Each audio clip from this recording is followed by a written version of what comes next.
മൂന്നാർ ദേവികുളത്ത് ഇന്നലെ മണ്ണിടിഞ്ഞ് lorry driver മരിച്ച അതേ സ്ഥലത്ത് വീണ്ടും മണ്ണിടിച്ചിൽ. ദേശീയപാതയിലെ ഗതാഗതം പൂർണ്ണമായും തടസ്സപ്പെട്ടു. ആൽവിൻ തോമസ് ചേരുന്നു വിവരങ്ങളുമായി.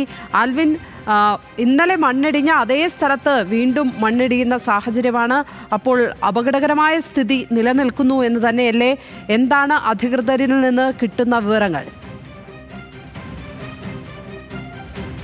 ലക്ഷ്മി, വലിയ തോതിലുള്ള മണ്ണിടിച്ചിലാണ് ഇന്നലെ രാത്രി ഉണ്ടായത്. കാര്യം ഇന്നലെ രാവിലെ മുതൽ തന്നെ അതിശക്തമായ മഴയാണ് മൂന്നാറിലെ പരിസര പ്രദേശങ്ങളിലൊക്കെ പെയ്തത്. ഇത് ബൊട്ടാണിക്കൽ ഗാർഡന് സമീപത്തുള്ള ഗവൺമെൻറ് കോളേജിന് സമീപത്താണ് മണ്ണ് ഇടിഞ്ഞ് ഇന്നലെ ലോറിക്ക് മുകളിൽ പതിക്കുകയും ഒരാളുടെ ജീവൻ നഷ്ടപ്പെടുകയും ചെയ്തത്. ഗണേശൻ എന്ന മൂന്നാർ സ്വദേശിയായ ആൾ തന്നെയാണ് ലോറിക്കകത്ത് ഉണ്ടായിരുന്നത്. കുടുങ്ങി മരിക്കുകയും ഉണ്ടായിരുന്നു. പക്ഷേ ഇന്ന് രാവിലെ വീണ്ടും ആ പ്രദേശത്ത് മണ്ണിടിയുന്നുണ്ട്.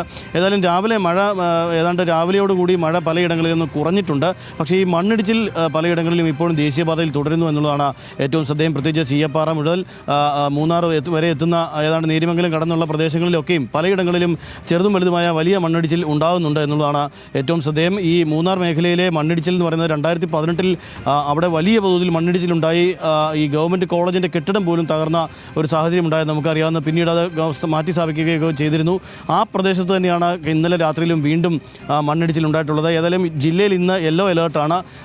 മഴയുടെ കുറവുണ്ട് ഈ ഘട്ടത്തിൽ എന്നുള്ളതാണ് ഏറ്റവും ആശ്വാസം. വലിയ ശക്തമായ മഴയായിരുന്നു ഇന്നലെ രാത്രിയും ഇന്ന് രാവിലെ വരെ ഉണ്ടായിരുന്നെങ്കിൽ ഇപ്പോൾ ആ മഴയ്ക്ക് കുറവുണ്ട് എന്നുള്ളതാണ് ഏറ്റവും ശ്രദ്ധേയമായത്.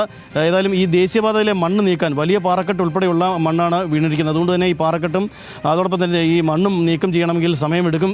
ഇപ്പോൾ പൂർണ്ണമായും ദേശീയപാതയിലെ ഈ പ്രദേശം വഴിയുള്ള യാത്ര അല്ലെങ്കിൽ ഗതാഗതം പൂർണ്ണമായും തടസ്സപ്പെട്ടൊരു സാഹചര്യമാണ്. മണ്ണ് നീക്കുന്നതിന് വേണ്ട നടപടികൾ ഉടൻ തന്നെ ആരംഭിക്കും എന്നുള്ളതാണ് ജില്ലാ ഭരണകൂടം നമുക്ക് നൽകുന്ന വിവരം. എന്തായാലും വലിയ തോതിലുള്ള പാറക്കല്ലും അതോടൊപ്പം തന്നെ മണ്ണും വീണിട്ടുണ്ട്. അതുകൊണ്ട് തന്നെ സമയമെടുക്കും ദേശീയപാതയിലെ ഈ ഗതാഗതം ഇതുവഴിയുള്ളത് പുനഃസ്ഥാപിക്കാൻ എന്നുള്ളതാണ് നമുക്ക് ഈ ഘട്ടത്തിൽ പറയാൻ കഴിയുക.